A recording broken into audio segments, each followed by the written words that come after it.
Sige na, Isabel. Iwan ko muna kayong dalawa.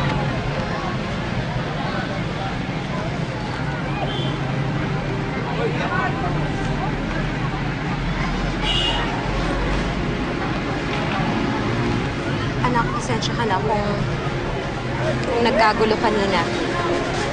Ayoko naman talagang makipag-away eh. Kaso, nag-iskandalo kasi ang nanay mo. Pero Nay, totoo po pinagbibintangan niyo po si Mami dahil sa pagkamatay ng lola ko?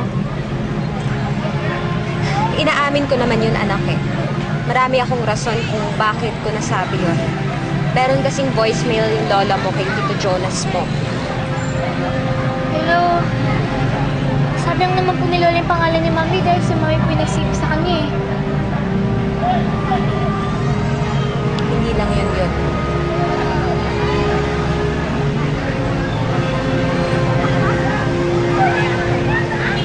Pag-usapin mo muna yung dalawa.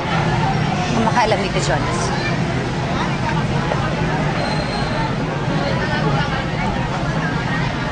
Sige, Isabel. Siraan mo pa ako sa anak ko.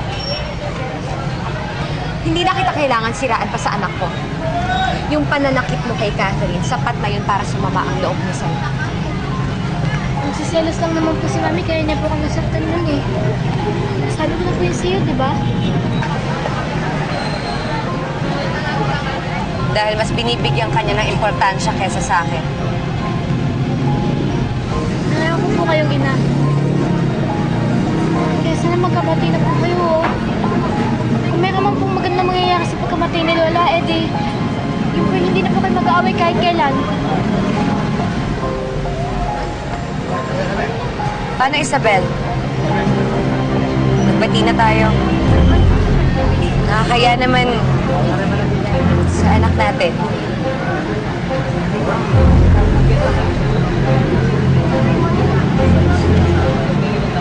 Yes, Nanay.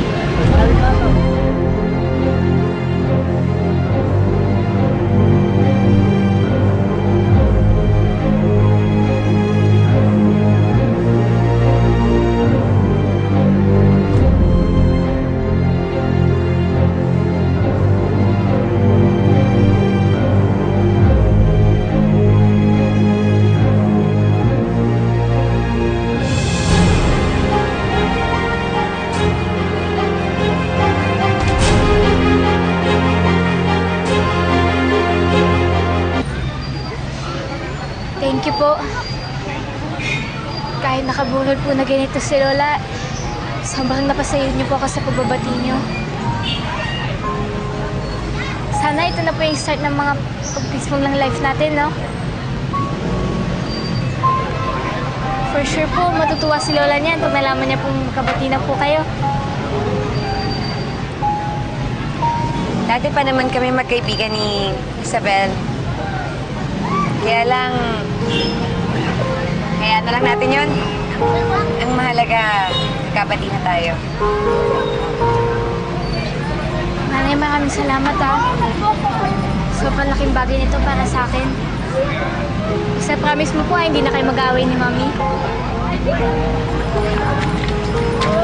Oo, anak. Pangako ko yan.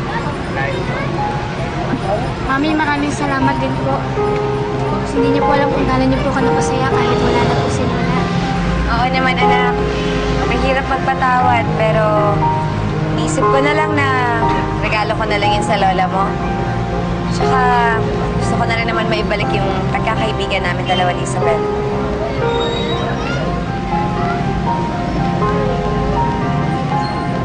O sige, aalis na ako ha.